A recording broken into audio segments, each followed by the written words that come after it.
नमः शिवाय। हर हर महादेव। प्रिय भक्तों, आज मैं आपको सुनाऊंगी श्रावण मास व्रत कथा का पहला अध्याय। मेरे प्यारे भक्तों, सावन का महीना भगवान शिव की उपासना के लिए सबसे उत्तम माना गया है।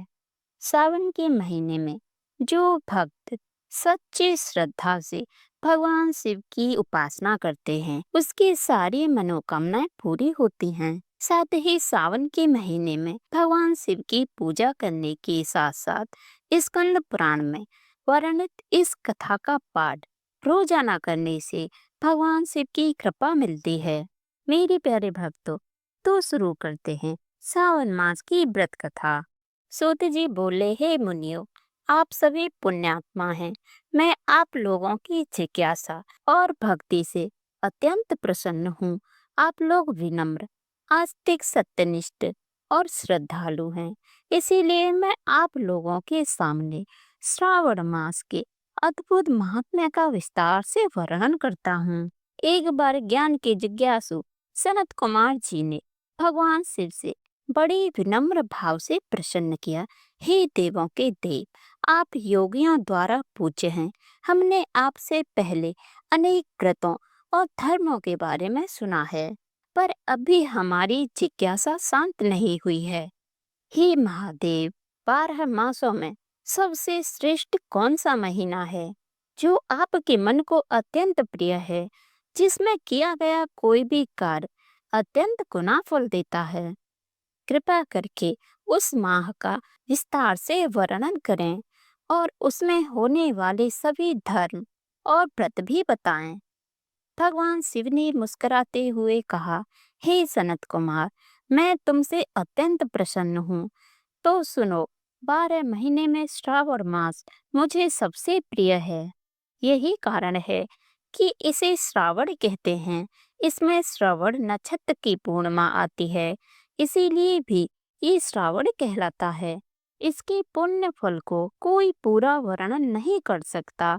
ब्रह्मा ने इसके लिए 4 मुख लिए और इंद्र ने 1000 नेत्र पाए और शेषनाग ने सहस्त्र जिह्वाएं पाई। फिर भी ये महात्म्य अपरिमेय है। यह महीना सब व्रतों का सार है। इसमें एक भी दिन ऐसा नहीं होता जब कोई भी व्रत न हो। हर तिथि और दिन विशेष पुण्यकारी माने जाते हैं।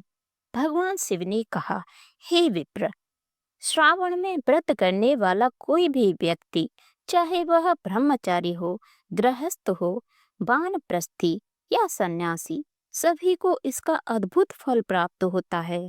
हे विप्र, दुख, संकट, इच्छाएं और सभी समस्या इस महीने में शिव भक्ति से दूर हो जाती हैं।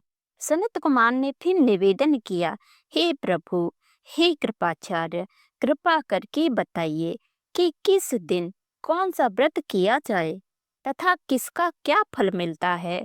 किस तिथि पर किस देवता की पूजा करनी चाहिए, किस व्रत की क्या विधि है, आपके लिए यह मास इतना प्रिय क्यों है?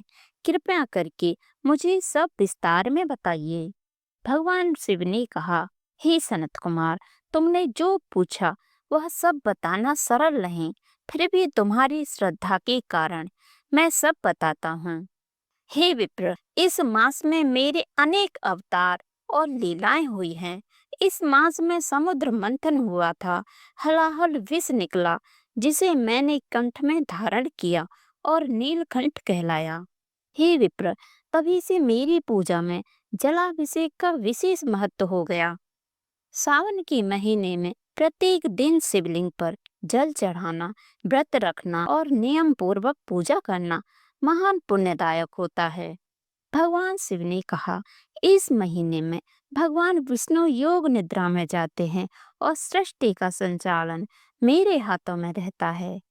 हे विप्र, इसीलिए सावन के 4 महीने चतुर्मास कहे जाते हैं। जो भक्त पूरी श्रद्धा से इस माह में उपवास, रुद्राभिषेक और दान करते हैं, उन्हें अक्षय फल मिलता है। इस मास में पीपल के पेड़ को भी विशेष मान्यता है, क्योंकि त्रिदेव का निवास उसी में माना गया है, ब्रह्मा, विष्णु और मैं स्वयं। भगवान शिव ने कहा, हे सनत कुमार, जान लो, केवल मेरी पूजा से पंच देवों की पूजा पूर्ण मानी जाती है। मेरी शक्ति दुर्गा, गणपति, सूर्य, श्री हरि सभी मेरे स्वरूप में समाहित हैं। मैं शिव हूँ, कल्याण स्वरूप, और हर हूँ, पापों का नाशक। इस प्रकार सावन मास में किया गया हर तप, व्रत, दान और पूजा कई गुना फलदायक होता है और मोक्ष देने वाला भी होता है। सनत कुमार बोले, हे भगवान, हे प्रभु, हे सप्तम, आप कल्याण रूप होने के कारण आप शिव हैं, और पाप समूह को हरने के कारण आप हर हैं। आपके आदिदेव होने में आपका शुक्ल वर्ण प्रमाण है, क्योंकि प्रकृति में शुक्ल वर्ण ही प्रधान है, अन्य वर्ण विकृत हैं। आप कर्पूर के समान गौर वर्ण के हैं, अतः आप आदिदेव हैं।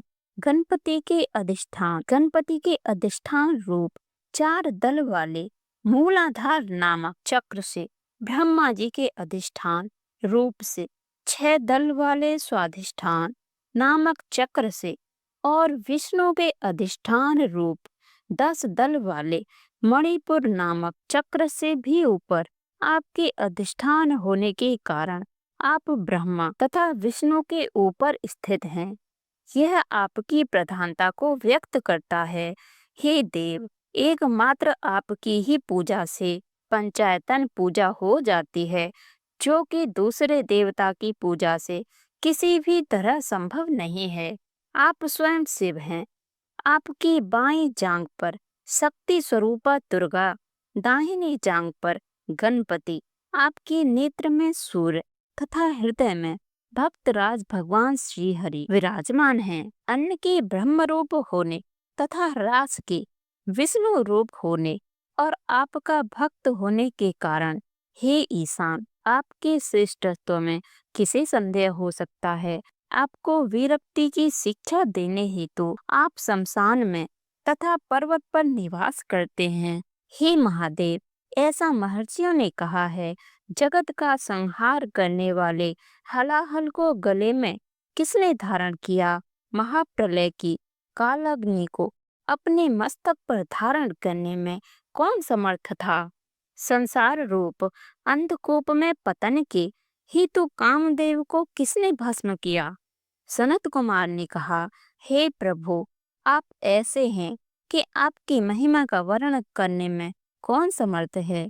एक तुच्छ प्राणी में करोड़ों जन्मों में भी आपके प्रभाव का वर्णन नहीं कर सकता। अतः आप मेरे ऊपर कृपया करके मेरे प्रश्नों को बताइए। हे मेरे प्यारे भक्तों, इस प्रकार श्री स्कंद पुराण के अंतर्गत ईश्वर सनत कुमार संवाद में श्रावण मास महात्म्य में पहला अध्याय यही पूर्ण होता है। दूसरे अध्याय की कथा सुनने के लिए मेरे चैनल को सब्सक्राइब कीजिए।